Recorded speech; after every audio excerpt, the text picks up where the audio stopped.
ॐ पूर्णमदः पूर्णमिदं पूर्णात् पूर्णमुदच्यते पूर्णस्य पूर्णमादाय पूर्णमेवावशिष्यते।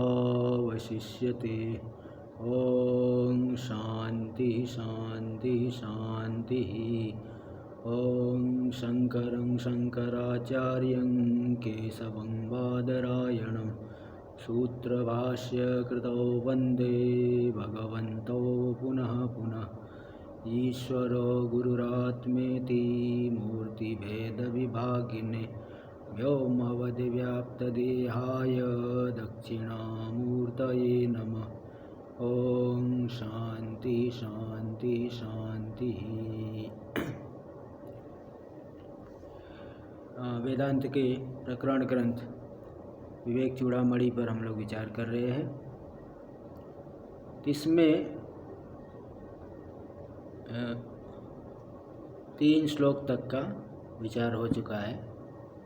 तृतीय श्लोक में आया था दुर्लभम त्रयमेव एतद् देवानुग्रह हेतुकम मनुष्यत्वम मुमुक्षुत्वम महापुरुष संश्रय। यहाँ पे जो तीन ही दुर्लभ है और देवताओं के अनुग्रह से ये 3 वस्तुएं प्राप्त होती है। एक तो मनुष्यता है, दूसरी मुमुक्षुता है यानी मुमुक्षा, और महापुरुष संश्रय। ये 3 बातें जो है बताई गई। मनुष्यता का अर्थ मनुष्य शरीर भी होता है, और दूसरा ये भी अर्थ है कि मनुष्य की मनुष्यता क्या, धर्म पे हमारा जीवन आरूढ़ होना चाहिए, धार्मिक जीवन होना चाहिए, ऐसा भी अर्थ विद्वान लोग करते हैं। और दूसरा मुमुक्षा, मुक्त होने की इच्छा। संसार में तो सभी फंसे हुए हैं, सभी प्राणी लोग, मनुष्य वही फंसे रहे, संसार ही सुधारने को में लगा रहे, तो ये तो सुधरने वाला है नहीं। इसलिए संसार से मुक्त होने की इच्छा को दुर्लभ कहा। बाकी सांसारिक पदार्थ, धन संपत्ति, ऐश्वर्य, सम्मान, कोई पद, इसको यहाँ दुर्लभ नहीं बताया गया, तो मुमुक्षा को दुर्लभ बताए।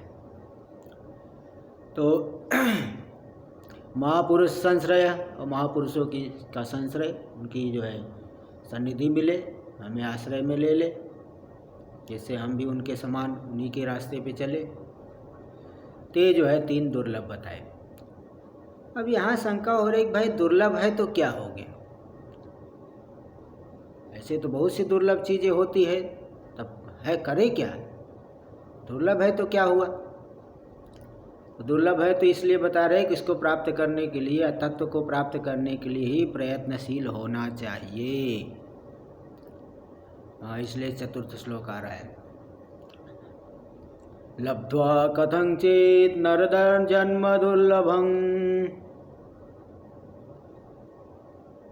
तत्रापि पुंस्त्वं श्रुतिपारदर्शनम्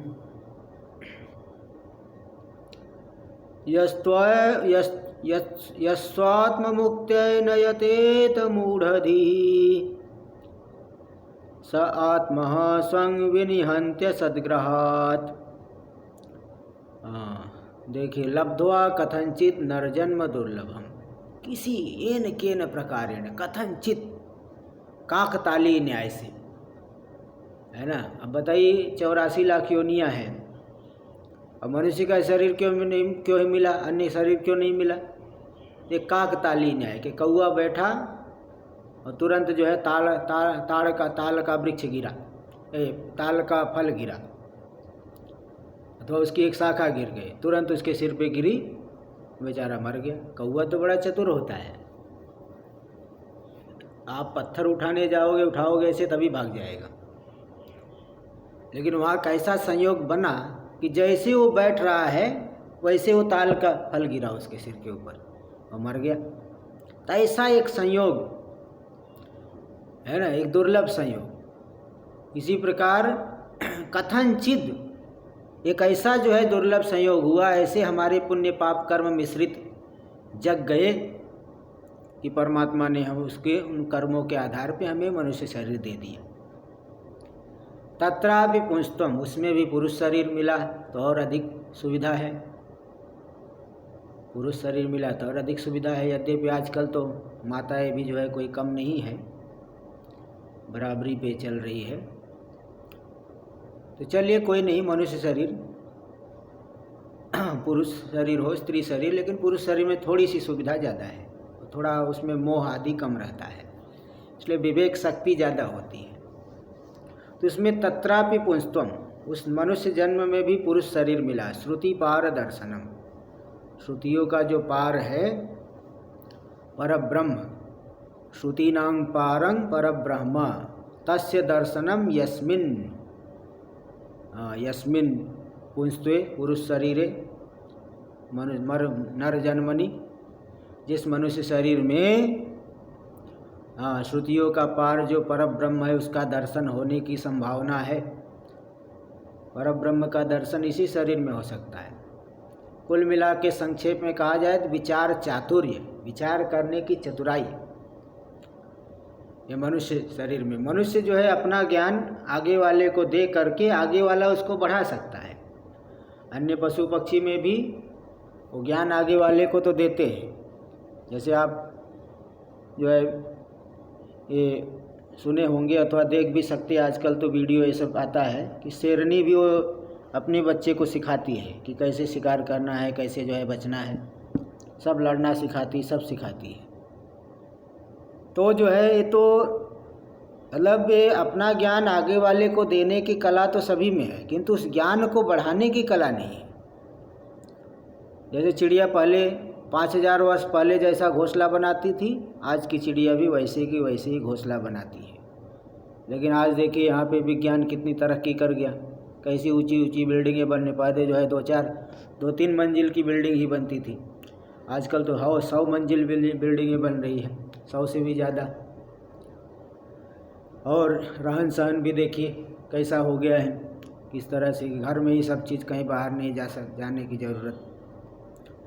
ते जो है तो जैसे सुविधा को बढ़ा सकता है, इसी प्रकार विचार करके जो है साधना मार्ग में भी मनुष्य आगे बढ़ सकता है। इसलिए मनुष्य शरीर में श्रुति पार दर्शनम, विचार चातुर्यम, विचार करके आगे बढ़ना है ना। जितना जो ज्ञान जो है, इसीलिए जितने ज्ञान जिसने किसी ऋषि ने कहाँ तक पहुँचाया किसी विचार को, आगे वाले ऋषि उसको और आगे ले जाएंगे। जैसे ब्रह्म सूत्र पे भगवान वेदव्यास जी ने सूत्र रचना की, भगवान भाष्यकार ने उसको और स्पष्ट किया और स्पष्टीकरण कर दिया भाष्य के द्वारा, और टीकाओं में और अधिक स्पष्टीकरण मिलता है। एक जीववाद क्या है, अनेक जीववाद क्या है, हाँ, इस तरह से बाध सामानाधिकरण, मुख्य सामानाधिकरण, ये सब जो है बहुत अच्छा स्पष्टीकरण टीकाकार लोग, इसलिए यहाँ टीका चल रही है तो बहुत अच्छा जो है आपको थोड़ी स्पष्टता मालूम पड़ेगी। तो तत्रापि पुंस्त्वम श्रुतिपार दर्शनम, उसमें भी पुरुष शरीर मनुष्य, तो इस तरह से जिसमें श्रुतियों का पार यानी परब्रह्म का दर्शन हो सकता है, मनुष्य शरीर में जिस विचार का चातुर्य जिसमें हो सकता है, इस तरह का जो पुरुष शरीर को प्राप्त करके, मनुष्य जन्म में भी पुरुष शरीर को भी प्राप्त करके, यस्वात्म मुक्त्यै न यतेत स मूढ़धि, जो मूढ़ बुद्धि वाला पुरुष, अविवेकी पुरुष, प्रमादी पुरुष, प्रमाद करने वाला, जो वस्तु करनी चाहिए तो इसको नहीं कर रहा है, ऐसा जो प्रमादी व्यक्ति, ऐसा जो व्यक्ति स्वात्म मुक्त्यै न यतेत, अपनी मुक्ति के लिए यत्न नहीं करता है ना, सांसारिक कार्यों में ही फंसा रहता है, तो सांसारिक कार्यों की कभी जो है परिसमाप्ति नहीं हो सकती। सांसारिक कार्य तो एक के बाद एक। जैसे उदाहरण आता है, कोई एक भक्ता थी, तो वो भक्ता जो है भगवान के दर्शन करने के लिए, कोई भक्त स्त्री है, भगवान के दर्शन के लिए वह जाना चाहती है, तो किसी धाम, तीर्थ धाम जाना चाहती है, तो जाना तो चाहती है, किंतु बार बार विघ्न आ जा रहे, कभी बेटे की शादी पड़ गई, कभी कोई बीमार पड़ गया, कभी कुछ बीमार पड़ गया, कभी क्या हो गया, कभी खुद ही बीमार पड़ गई, ऐसे कई साल तक चलते रहा। तो जो है इसलिए अब उसी सांसारिक कार्यों को निपटाने में ही लगी रही। तो 4-5 साल बाद अवसर मिला, वहाँ से जाने गई तो रास्ते में एक्सीडेंट होकर के मर गई, वहाँ नहीं पहुँच पाई।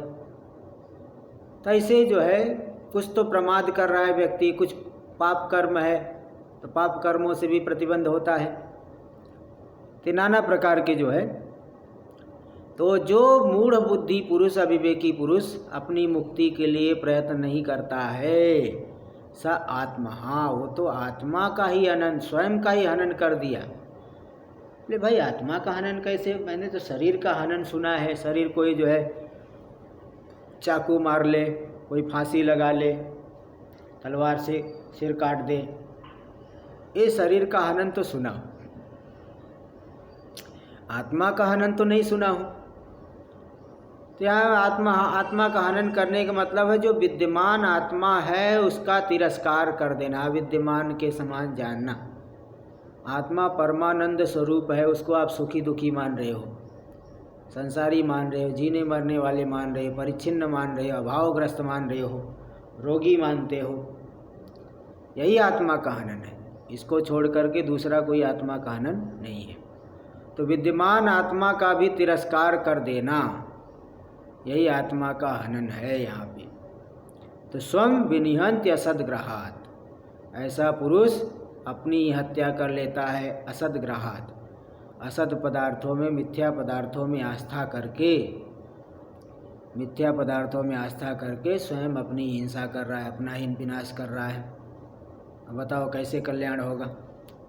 तो स आत्मा, वह आत्मा का हनन करने वाला है, स्वयं विनिहंत्य असद्ग्रहात्, अपने आप को ही असद्ग्रह में, असद पदार्थों में आस्था रखने से अपनी हत्या कर ले रहा है। विद्यमान आत्मा का तिरस्कार कर दिया। तो शास्त्र में ते असुरिया नामते लोका अंधेन तमसावृता, हाँ तमसावृता तांस्ते प्रीत्याभिगच्छन्ति एके चात्महनो जना। जो असुरी लोक है, हाँ, जो गहरे अंधकार, घने अंधकार से आच्छादित है, मतलब वहाँ ज्ञान के लिए कोई अवसर नहीं है, वहीं पे वे लोग जाते हैं। तांस्ते प्रीत्याभिगच्छन्ति, वे जो है आत्मा का हनन करने वाले लोग ऐसे आसुरी योनियों की प्राप्ति करें, कीट पतंग, नार की योनि, नरक में जो है नाना प्रकार की यातना दिए जाएंगे। तो असत पदार्थों में आस्था, व्यवहार सब करो लेकिन सत्य मान करके मत करो। असत पदार्थों में आस्था अगर किया, उसी को सत्य माना, विद्यमान आत्मा का तिरस्कार किया, तो अपने आप का अपना ही हनन कर लिया। लोक में भी देखा गया, जो व्यक्ति जो है अपना हित नहीं चिंतन करता, ना फालतू व्यसन आदि में डूबा हुआ है, कुछ काम धाम नहीं करता, तो उसको सब डांटते हैं, तो अपनी हिंसा कर रहा है, अपने को ही मार रहा है, अपना ही नाश कर रहा है। परमार्थ मार्ग में यही है कि आत्ममुक्ति के लिए अगर आप प्रयत्न ठीक ढंग से नहीं कर रहे, तो आत्मा का हनन करने वाले असत पदार्थों में आस्था से स्वयं की हिंसा कर दिए। ये श्लोक हुआ। अगला 5वां श्लोक देखिए। अब यहाँ शंका होती है कि भाई लोक में जो है आप कह रहे हो बड़े बड़े कलाकार लोग हैं, एक से अभिनेता है, उनके जो है फॉलोअर्स करोड़ों की संख्या में है, करोड़ों लोग उनका पूजन करना चाहते हैं, उनसे जो है उनकी कितनी ख्याति है। आप महात्मा लोगों को कितने लोग पूछते हैं? महात्माओं में भी देखा, वेदांत की कथा करने वाले को कितने लोग सुनते हैं? कुछ नहीं। सबसे ज़्यादा अभी तक मैंने देखा वेदांत की कथा करने वाले में 2013 में मुझे अवसर मिला था, ये जूना पीठाधीश्वर स्वामी अवधेशानंद गिरी जी महाराज। तो उसमें जो है मुझे भी 3 या 4 दिन प्रवचन के लिए अवसर मिला था उनके साथ में। तो उसमें कम से कम 4-5 हज़ार की संख्या होती थी, क्योंकि उनकी जो बोलने की शैली बहुत अच्छी है, स्वामी अवधेशानंद जूना पीठाधीश्वर महाराज जी की, इसलिए वो उसमें 4-5 हज़ार लोग इकट्ठे होते थे। और बाकी और महात्माओं को कहाँ 4-5 हज़ार, कोई में 100, किसी में 200, कोई पाठ चला रहे 100-200 ज़्यादा हो जाए, और इससे ज़्यादा कहाँ दिखते हैं। हम लोग पाठ चलाते हैं, कोई 10, किसी में 10 हो जाते हैं, कोई जो है अन्य प्रकरण ग्रंथ चला रहे 5-7 होते हैं। तो ये जो है तो बोले भाई वो लोग तो कितने प्रसिद्ध है, लोक में कलाकार है, कितनी ख्याति है, विख्यात है वे लोग, उनको आप मूढ़ कैसे कह रहे हो, मूढ़ बुद्धि कैसे कह रहे हो, वो तो बड़े प्रसिद्ध है। तो यहाँ पे उसको स्पष्टीकरण कर रहे 5वें श्लोक से, इतः कोन्वस्ति मूढ़ात्मा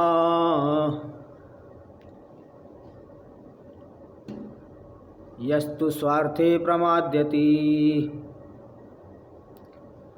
दुर्लभं मानुषं देहं प्राप्य तत्रापि पौरुषम। यहाँ ये बता रहे इतः कोन्वस्ति मूढ़ात्मा, बोले इससे बढ़कर के मूढ़ कौन होगा, इससे बढ़कर के मूढ़ तो संभव नहीं है। अरे भले वो प्रसिद्ध है, कलाकार है, करोड़ों की संख्या में उनको फॉलो करने वाले लोग हैं, लेकिन वो भी मूढ़ बुद्धि है अगर आत्मा को जानने के लिए प्रयत्न नहीं कर रहे। सीधे सीधे शास्त्र जो है पारमार्थिक दृष्टि का अवलंबन करके बोल रहा है कि पारमार्थिक दृष्टि से बताओ जो प्रसिद्ध लोग हैं कितने दिन तक प्रसिद्धि रहती है। कोई छोटी सी कोई फालतू कुछ अपराध कर दिए उनको भी जेल जाना पड़ता है, लोग थू थू करते हैं, वो प्रसिद्धि कोई काम की नहीं है। इसलिए इतः कोन्वस्ति मूढ़ात्मा, इससे बढ़कर के मूढ़ पुरुष किसको माना जाए। यस्तु स्वार्थे प्रमाद्यति, बताओ जो अपने स्वार्थ में ही प्रमाद कर रहा है, अपने स्वार्थ की सिद्धि में जो प्रमाद कर दे, उससे बढ़कर के मूढ़ तो किसी दूसरे को नहीं माना जाता। स्वार्थ सिद्धि क्या है, आत्मा को जानना, अपनी परमानंद रूपता का अनुभव करिए, यही स्वार्थ है, इससे बढ़कर के स्वार्थ नहीं।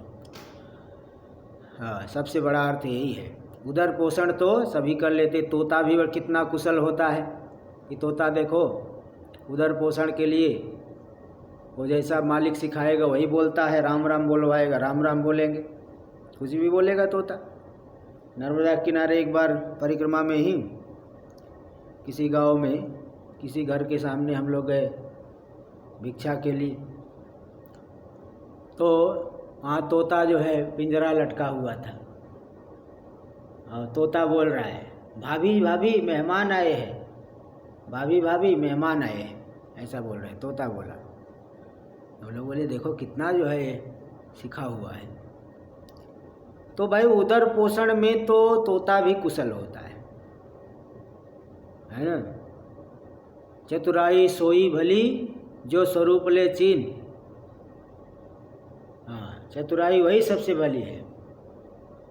पर धन पर मन हरण को वेश्या बड़ी प्रवीण, ऐसा आया है। वेश्या भी जो है दूसरे के धन को, दूसरे को मन को खींचने में कुशल होती है। हाँ, इसलिए चतुराई उसको नहीं माना जाता। चतुराई सोई भली जो स्वरूप ले चीन, चतुराई वही सबसे भली है कि स्वरूप को चीन लो, स्वरूप को जान लो। अन्य कुशलता तो मूढ़ता के अंतर्गत ही आएगा, क्योंकि कुछ दिन के लिए है। इसलिए इससे बढ़कर के कौन मूढ़ात्मा है। यस्तु स्वार्थे प्रमाद्यति, बताओ जो अपने स्वार्थ में ही जो मुख्य कार्य है उसी को छोड़ करके प्रमाद कर रहा है, फालतू कार्य में लगा हुआ है, बताओ उससे बढ़कर के मूढ़ात्मा कौन है। दुर्लभम मानुषम देहम प्राप्य तत्रापि पौरुषम। एक तो मनुष्य शरीर दुर्लभ है, कितने जो है संयोग से ये मनुष्य शरीर मिला, और उसमें भी पुरुष का शरीर मिला है ना। देखो स्वतः तो मूढ़ नहीं होता, लेकिन प्रमाद करेगा तो यही मूढ़ हो गया। स्वतः तो मूढ़ नहीं है, स्वतः तो जो है कर सकता है, हाँ तो ये मूढ़ता। इसलिए अन्य कुशलता भी मूढ़ता के अंतर्गत ही आएगी। अन्य कुशलता में बल्कि जो विरक्त लोग हैं वो कम से कम आत्मचिंतन कर रहे, ध्यान कर रहे, उपासना कर रहे हैं, ये जो है बहुत फलदायी है। कोई भी एक छोटी साधना छोटी बड़ी नहीं होती, कोई भी एक साधना पकड़ो, कोई एक भी मार्ग पकड़ लो, धीरे धीरे करके गंतव्य तक। रास्ता कोई भी जो है गलत, कोई भी वो छोटा नहीं होता, सही रास्ता होना चाहिए। सही रास्ता होगा तो पगडंडी भी जो है गंतव्य तक धीरे धीरे पहुंचा देगी। इसलिए रास्ता छोटा बड़ा नहीं, इसी प्रकार साधना जो है छोटी बड़ी नहीं, सही होनी चाहिए। अपनी योग्यता के अनुसार अब साधना देख लेनी चाहिए। अगर वेदांत श्रवण की योग्यता है तो इसमें लग जाओ तत्पर हो करके, कुछ कमी है तो थोड़ा उपासना भी करते रहो, श्रवण भी करते रहना चाहिए। शंकरानंदी गीता में आया है कि गृहस्थों को भी वेदांत श्रवण करना चाहिए, तभी आत्मा परमात्मा का ये स्वरूप का बोध होगा, संसार से भी वैराग्य होगा। पंचदशी आदि ग्रंथों में भी बताया गया। इसलिए दुर्लभ मनुष्य शरीर को प्राप्त करके, उसमें भी पुरुष शरीर को प्राप्त करके, उससे बढ़ करके मूढ़ आत्मा कौन है, मूढ़ पुरुष कौन है, मूढ़ बुद्धि, मूढ़ आत्मा नहीं, मूढ़ बुद्धि वाला पुरुष कौन है, अविवेकी कौन है, जो स्वार्थ में प्रमाद करता है। इसलिए अन्य कुशलता तो मूढ़ता ही है। फिर यहाँ ये शंका करेंगे, चलो ठीक है मान लेते अन्य कुशलता मूढ़ता है, लेकिन देखिए कर्मकांडी विचार की क्या जरूरत, कर्मकांडी लोग कितना कर्म करते हैं, कर्म की कितनी महिमा शास्त्रों में बताई गई है। ब्रह्मलोक स्वर्गलोक ब्रह्मलोक तक कर्मों से प्राप्ति की जा सकती है, तो कर्मों से मुक्ति मान लो, ज्ञान की क्या ज़रूरत है।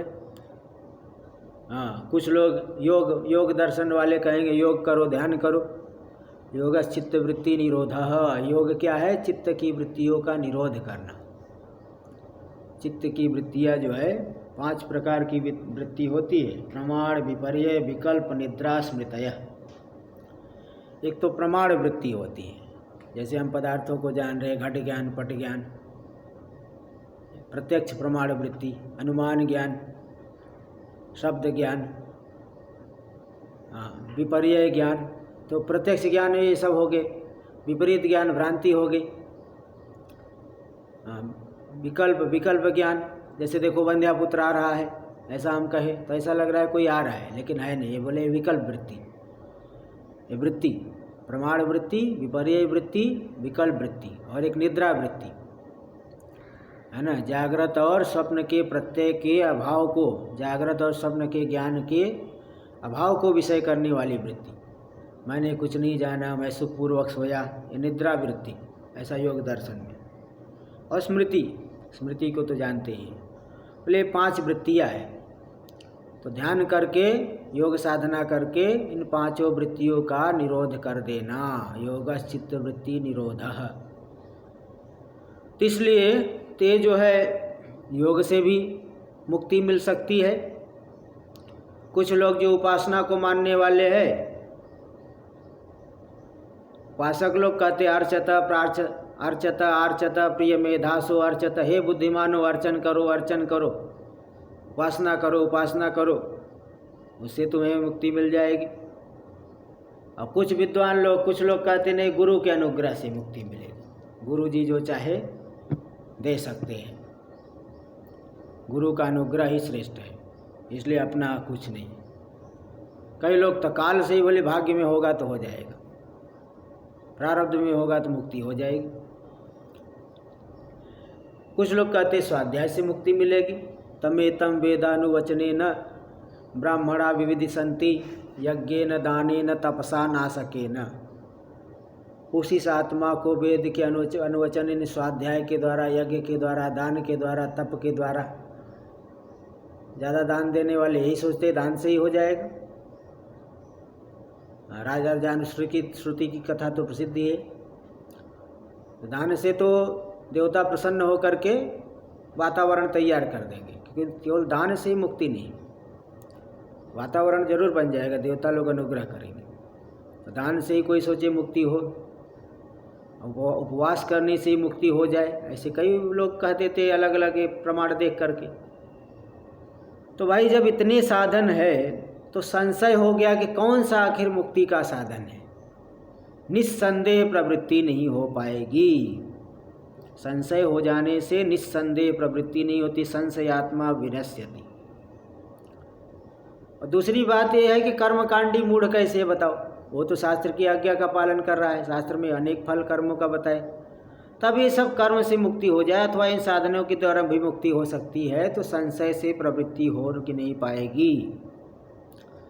इसलिए ज्ञान से ही मुक्ति होगी कि इसमें क्या प्रमाण है, तो यहाँ बता रहे हैं ऐसे बहुत से प्रमाण है। पहले ये दे रहे हैं कि ज्ञान से ही मुक्ति होगी। 6ठ श्लोक, पठन्तु शास्त्राणि यजन्तु देवान् कुर्वन्तु कर्माणि भजन्तु देवताः आत्मैक्यबोधेन विना विमुक्तिः न सिद्ध्यति ब्रह्म शतान्तरेऽपि। पठन्तु शास्त्राणि, शास्त्र को पढ़ लो, कितना भी शास्त्र पढ़ लो, कितना भी उपनिषद रट लो, गीता याद कर लो, प्रकरण ग्रंथों को रट लो, पढ़ो कितना भी पढ़ो, मुक्ति उससे केवल उसी से मुक्ति सोचो। साधन जरूर बनेगा परंपरा साधन, लेकिन उसी से सीधे मुक्ति मिल जाए ऐसा कभी हो नहीं सकता। इस भ्रांति में नहीं जीना। यजन्तु देवान, देवताओं का यजन करो, देवताओं के यजन से ही मुक्ति मिल जाएगी, ऐसा भी नहीं। कुर्वन्ति कर्माणि, कर्म करो, व्यापार, खेती, लौकिक कर्म करो, चाहे अन्य शास्त्रीय कर्म करो, इनसे भी मुक्ति नहीं मिलेगी। भजन्तु देवताः, देवताओं की उपासना करो, चाहे किसी भी देवता की उपासना से ज़्यादा ब्रह्मलोक तक जा सकते हो, मुक्ति नहीं मिलेगी। स्वर्गलोक गए, वहाँ से भी निवृत्त होना पड़ता है। ते तं भुक्त्वा स्वर्गलोकं विशालम क्षीणे पुण्ये मर्त्य लोकं विशन्ति। वे लोग उस विशाल स्वर्गलोक का भोग करके पुण्य का क्षय होने पर मर्त्यलोक में चले आते हैं। एवं त्रयी धर्म अनुप्रपन्ना गतागतम काम कामा लभन्ते। त्रयी धर्म में जो अनुप्रपन्न, जिनकी बुद्धि लगी हुई है, वे गमनागमन को ही प्राप्त करते हैं। विषयों को चाहने वाले लोग गमनागमन को ही प्राप्त करते हैं, गीता में भी कह दी। इसलिए इन साधनों से मुक्ति नहीं है। आत्मैक्य बोधेन विना विमुक्ति ही, आत्मा के ऐक्य, ब्रह्म के साथ एकता के बोध के बिना, अपनी परमात्म रूपता को जाने बिना, स्वस्वरूप के निश्चय के बिना विमुक्ति न सिद्ध्यति, विमुक्ति कभी हो नहीं सकती है। ब्रह्म शतांतरे, बोले नहीं लंबे समय में नहीं, सैकड़ों कल्प बीत जाए ब्रह्मा जी के, तब भी नहीं हो पाएगा। मुक्ति होगी तो उसका एक ही रास्ता है, वन वे, बिल्कुल वन वे है। ऋते ज्ञानात् न मुक्ति, ज्ञान के बिना मुक्ति हो नहीं सकती है, सीधा सीधा कह दिया। इसलिए आत्मैक्य बोध के बिना भी मुक्ति संभव नहीं है, चाहे ब्रह्मा जी का 100 कल्प बीत जाए, इसलिए वो मुक्ति हो नहीं सकती। हाँ, तो ये सब जो साधन है, कुछ अंतरंग साधन, बहिरंग साधन हो सकते हैं, परंपरा साधन लीजिए, ये सब परंपरा साधन है, ये मुक्ति के साक्षात साधन नहीं है। बोले मुक्ति क्यों नहीं होगी, क्या हेतु है, हेतु बताइए, इन साधनों से मुक्ति क्यों नहीं होगी। इसके लिए 7वां श्लोक आ रहा है, 7वां श्लोक है ना, क्योंकि नई प्रतिज्ञा मात्रेण वस्तु सिद्धिर्भवत। केवल प्रतिज्ञा कर लेने से किन साधनों से मुक्ति नहीं होगी, ये प्रतिज्ञा कर लेने से थोड़ी वस्तु सिद्ध होती। कोई प्रतिज्ञा करे आकाश कुसुम है, बंध्यापुत्र होता है, प्रतिज्ञा कर लेने से सिद्ध हो जाएगा क्या, प्रमाण देना पड़ेगा। लक्षण प्रमाणाभ्याम वस्तु सिद्धि, लक्षण के देना पड़ेगा, प्रमाण देना पड़ेगा, उसका लक्षण क्या है, प्रमाण क्या है, किस प्रमाण से उसका ज्ञान होता है। तो प्रतिज्ञा कर लेने मात्र से वस्तु की सिद्धि नहीं होती है। इसलिए बताइए क्या हेतु है कि कर्मों से मुक्ति नहीं मिलेगी। इसलिए 7वां श्लोक, अमृतत्वस्य नाशास्ति वित्तेनेत्येव हि श्रुतिः ब्रवीति कर्मणो मुक्तेः मुक्तिरहेतुत्वं स्फुटं यतः। अमृतत्व से नाशास्ति वित्तेन, याज्ञवल्क्य ऋषि ने मैत्रेयी को कहा था। याज्ञवल्क्य ऋषि की 2 पत्नियां हैं, एक मैत्रेयी और एक कात्यायनी। तो जब उसमें से जो कात्यायनी थी वो गृह कार्यों में दक्ष थी, है ना, गृह कार्यों में दक्ष, जो प्राय करके माताएं होती है, गृह घर के कार्यों में कुशल होती है। तो वही घर के कार्यों में, बर्तन मांजना, झाड़ू लगाना, इन्हीं कार्यों में लगी रहती थी। और जो मैत्रेयी नाम की स्त्री थी बहुत विदुषी थी, ब्रह्मवादिनी, ब्रह्म का विचार करने में कुशल थी, ब्रह्म की जिज्ञासा थी उसके अंदर, ब्रह्म के विषय में चर्चा करती थी। तो याज्ञवल्क्य ऋषि जब देखे कि भाई जब तृतीय अवस्था, जब 70-75 साल क्रम से संन्यास, अथवा ये यहाँ तो ऐसा नहीं वैराग्य, तीव्र वैराग्य है। अब देखिए कि भाई अब गृहस्थ आश्रम तो बिता ही लिए, अब संन्यास लेना चाहिए। तो संन्यास लेने के लिए तो मैत्रेयी को बोले कि अब मैं यहाँ से इत ऊर्ध्वम, यहाँ से ऊपर जाए, मतलब ऊपर के आश्रम में, संन्यास आश्रम में प्रवेश करना चाहता हूँ। हाँ, मैं जा रहा हूँ। तो मैं, हाँ, इसलिए पहले तुम दोनों के धन का बंटवारा, तुम दोनों को मैं इस धन का बंटवारा कर देता हूँ, आधा तुम्हारा, आधा कात्यायनी का। इससे आगे विवाद का कोई अवसर ना आए, क्योंकि धन से बहुत विवाद होता है।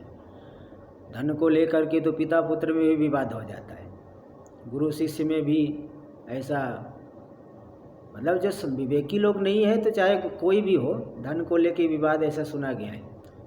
गुरु शिष्य में भी मर्डर हो जाता है। तो ये तो बात उदाहरण है बहुत सी। तो धन जो है बहुत विवाद का हेतु है।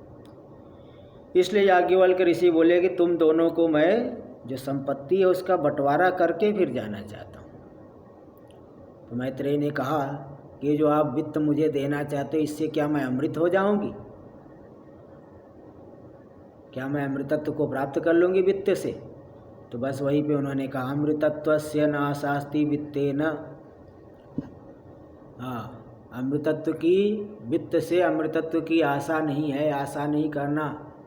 धन से ही अगर अमृतत्व मिल जाए, मिलने लग जाए, तब तो जो बड़े बड़े उद्योगपति लोग हैं सबसे पहले तो वही अमर हो जाए।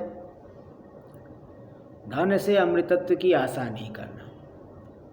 फिर आखिर धन से मिलेगा क्या? बोले यथा उपकरण वताम जीवितम तथैव ते जीवितम स्यात्। जैसे साधन संपत्ति वालों का जीवन रहता है, बड़े ही ऐशो आराम से युक्त होता है, ऐसे तुम्हारा जीवन रहेगा। देखिए, व्यावहारिक सत्ता में तो धन काम देगा। आपके पास संपत्ति है, धन है, आप आराम से रह सकते हो, कहीं जाना चाहते हो गाड़ी से जा सकते हो, प्लेन से जा सकते हो, ट्रेन में जो है AC 1, हाँ, उसमें जो है रिजर्वेशन करा के जा सकते हो, बहुत ऐसो आराममय जीवन बिता सकते हो। लेकिन अमृतत्व जो है धन से नहीं है। धन से तो और जो है संसार में लिप्त होगा व्यक्ति। इसलिए अमृतत्व की आशा वित्त से नहीं, वित्त से तो केवल व्यावहारिक सत्ता में आप जो है अच्छी प्रकार से जीवन बिता सकते हो। और जिसके पास धन नहीं है, जो फक्कड़ महात्मा लोग, हाँ, वो जो है बताओ पैदल ही जो घूमते हैं, ट्रेन में भी बैठेंगे तो टीटी जो है जनरल डिब्बे में बैठा भेज देगा, जनरल डिब्बे में कोई लोग बैठने नहीं देते, वहीं कहीं लैट्रिन वैट्रिन के पास में खड़े रह जाते हैं। तो बस धन नहीं है तो ऐसे ही जीवन चल रहा है। तो इसलिए हम लोग भी ऐसा पहले बहुत किए हैं। कहीं जाना है, अब जो है पैसा नहीं है, चलो भाई जनरल डिब्बे में, लोग बैठने भी नहीं देते, वही लैट्रिन के अगल बगल में कहीं बैठ गए। तो ऐसा कई बार हमने भी किया है। ऐसा पैसा नहीं था क्या करें। तो ये जो है, तो अमृतत्व, ये वित्त से क्या है, व्यावहारिक सरलता तो आपको होगी, सुविधा मिलेगी, लेकिन अमृतत्व की तो आशा ही, कल्पना ही नहीं करना वित्त से, वो बहुत दूर की बात है, तो सपने वाली बात हो गई। अमृतत्व उससे मिलने वाला है नहीं। इसलिए यहाँ पे अमृतत्वस्य नाशास्ति वित्तेन इत्येव ही श्रुति ही, ऐसा श्रुति कह रही है। अमृतत्व की आशा वित्त से, धन से नहीं है। तो ये श्रुति क्या कह रहे, ब्रवीति कर्मणो मुक्तिर अहेतुत्वम स्फुटम यत। यह श्रुति एकदम स्पष्ट रूप से कह रहे कि कर्म मुक्ति का हेतु नहीं है। कर्म से तो बंधन होता है। कर्मणा बध्यते जंतुर विद्या च विमुच्यते। तस्मात् कर्म न कुर्वन्ति यतयः पारदर्शिनः। कर्म से तो जंतु प्राणी बंधन को प्राप्त करता है, विद्या से विमुक्त हो जाता है, विद्या से विमुक्त होता है। तस्मात् कर्म न कुर्वन्ति, इसलिए जो विवेकी लोग कर्म संन्यास कर लेते हैं, कर्म में नहीं जीवन बिता देते, कर्म न कुरु यतयः पारदर्शिनः, पारदर्शी यति लोग हैं, कर्म नहीं करते। और भी कई जगह आया है, न कर्मणा न प्रजया धनेन त्यागेन ऐक्य अमृतत्व मानसु। न तो कर्मों के द्वारा, न प्रजा पुत्र पौत्र आदि के द्वारा, न धन के द्वारा, त्यागेन ऐक्य अमृतत्व मानसु। कुछ ऋषियों ने त्याग के द्वारा ही अमृतत्व की प्राप्ति की, कर्मों के द्वारा नहीं, प्रजा के द्वारा नहीं। तो मुक्ति का हेतु त्याग है। त्याग केवल त्याग नहीं, त्याग करके विचार करेगा जब, तो ज्ञान हो करके वही ज्ञान से मुक्ति होगी। तो देखिए, केवल प्रतिज्ञा नहीं कह रहे, शास्त्र जो है स्वयं कह रहा है कि कर्म से मुक्ति नहीं हो सकती है, कर्म से अन्य साधनों से भी मुक्ति नहीं हो सकती है, वित्त से मुक्ति नहीं हो सकती है। इसलिए जो है मनुष्य को संशय नहीं करना चाहिए, मुक्ति का एक ही साधन है, कौन? आत्मज्ञान। और आत्मज्ञान का साधन है विचार। तो तत्पर होकर के विचार में लगना चाहिए। तो यहाँ देखिए 3 हेतु बताए, 3 हेतु बता दिए कि इस वजह से आपको मुक्ति के लिए यत्न करना चाहिए। इसमें 3 हेतु है। देखो, यह तो बहुजन्मार्जित सुकृत विशेषम प्राप्य मानुष पौरुषाधिकम। बहुत जन्मों में अर्जित सुकृत विशेष है, पुण्य है, तभी मनुष्य शरीर मिलेगा, उसमें भी पुरुष शरीर मिलेगा, ब्राह्मण शरीर मिलेगा, उसमें भी जो है बता दिए कि कर्मकांडी होगा, उसमें भी बढ़कर के परोक्ष ज्ञानी हुआ। तो बहुत जन्मों में अर्जित सुकृत विशेष को प्राप्त करके ही मनुष्य शरीर आदि मिलता है, एक कारण, इसलिए यत्न करना है। और मुक्ति के लिए यत्न करना है, इसमें दूसरा कारण क्या है? दूसरा कारण यतश्च स्वार्थे अप्रमत्तेन पुरुषेण भवितव्यम। क्योंकि पुरुष को अपने स्वार्थ में प्रमाद कभी नहीं करना चाहिए। इसलिए एक श्लोक आता, अपमानं पुरस्कृत्य मानं कृत्वा तु पृष्ठतः स्वकार्यं साधयेत् धीमान् कार्यभ्रंशो हि मूर्खता। अपमान को पुरस्कृत्य, अपमान को आगे करके मतलब सह करके, कहीं कोई भी अपमान मिले, अपने स्वार्थ की सिद्धि करना है तो उसको सह लेना चाहिए। कहीं लाइन में लगे हो किसी जरूरी काम से, धक्का मुक्की हो रही है, तो भी देखो वहाँ रह जाते, अपमान सह करके रह जाते हैं। तपमानम पुरस्कृत्य मानम कृत्वा तो पृष्ठता। मान मिलने, कहीं सम्मान मिलने लगा, फूल के कुप्पा हो गए, लक्ष्य को भूल ही गए। बोले नहीं, सम्मान को पीछे रखो, सम्मान की तरफ ध्यान ही मत दो। तीन दोनों चीज़ें, अपमान को सह लो, सम्मान की तरफ ध्यान मत दो, और स्वकार्यम साधयेत् धीमान, अपने कार्य की सिद्धि करे बुद्धिमान पुरुष। क्योंकि कार्य भ्रंशो ही मूर्खता, मुख्य कार्य को छोड़ दी। गए थे बाजार में सब्जी लाने और सर्कस देखने लग गए और भूल ही गए क्या पत्नी ने क्या कहा है। फिर ये तो गलत बात हो गई। स्वार्थ में प्रमाद नहीं करना चाहिए, मुख्य कार्य को पहले करना पड़ेगा। स्वार्थ भ्रंशो ही मूर्खता, अपने कार्य से, कर्तव्य से हट जाना, उससे च्युत हो जाना, सब बहुत बड़ी मूर्खता है। दूसरा ये हेतु हुआ,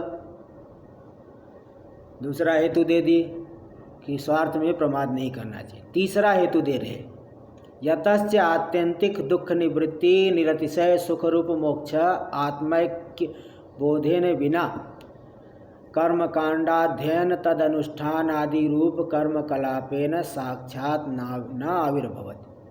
क्योंकि जो है आत्यंतिक दुख की निवृत्ति और निरतिशय सुख रूप जो मोक्ष की प्राप्ति आत्मैक्य बोध के बिना कर्मकांड के अध्ययन, उसके अनुष्ठान आदि रूप कर्म कलाप से साक्षात नहीं हो सकता। आत्यंत देखो मुक्ति का स्वरूप क्या, आत्यंतिक दुख की निवृत्ति, दुख की निवृत्ति हमेशा हमेशा के लिए, और निरतिशय सुख स्वरूपता का अनुभव, निरतिशय सुख रूप है, दुख का कोई लेस नहीं और नित्य सुख है, ऐसा मोक्ष। यह जो मोक्ष है आत्मज्ञान के बिना, जीव ब्रह्म की एकता को जाने बिना, परमेश्वर रूपता को जाने बिना, कर्म कांड के अध्ययन उसका अनुष्ठान करो, खूब कर्म समुदाय, बहुत से कर्म करो, उन कर्मों के समुदाय से भी साक्षात आत्मज्ञान नहीं हो पाएगा। ज़्यादा से ज़्यादा अंतःकरण की शुद्धि हो सकती है, स्वर्ग आदि फल मिलेगा। अंतःकरण की शुद्धि, अंतःकरण की शुद्धि के लिए कर रहा है तब तो उसको भी योगी कहा जाएगा, वह भी योगी है, निष्काम कर्म योगी, लेकिन वो साक्षात मुक्ति नहीं मिलेगी। तो ये जो है तीसरा हेतु हो गया। अच्छा, चौथा हेतु भी एक दे रहे हैं, एक चौथा भी हेतु है कि श्रुति साक्षात यतश्च श्रुतिरेव साक्षात इमम अर्थम, साक्षात स्वयं श्रुति ने इसी अर्थ को बता दिया। कि कर्म साक्षात मुक्ति के योग्य नहीं है, कर्म से साक्षात मुक्ति में उपयोग नहीं है। किस मंत्र के द्वारा बताया? अमृतत्वस्य नाशास्ति वित्तेन, वित्त के द्वारा, यानी वित्त साध्य कर्मों से अमृतत्व की आशा ही नहीं है। इति वित्त साध्य कर्मणा साक्षात मोक्षोपयोगित्वं प्रत्यक्षेप्सित, वित्त साध्य कर्मों का साक्षात मुक्ति में उपयोग का श्रुति ने आक्षेप कर दिया, निराकरण कर दिया। तो चार हेतु है। पहला हेतु है कि मनुष्य शरीर प्राप्त करना बहुत दुर्लभ है और इसी में विचार हो सकता है। दूसरा हेतु है कि स्वार्थ में प्रमाद नहीं करना चाहिए।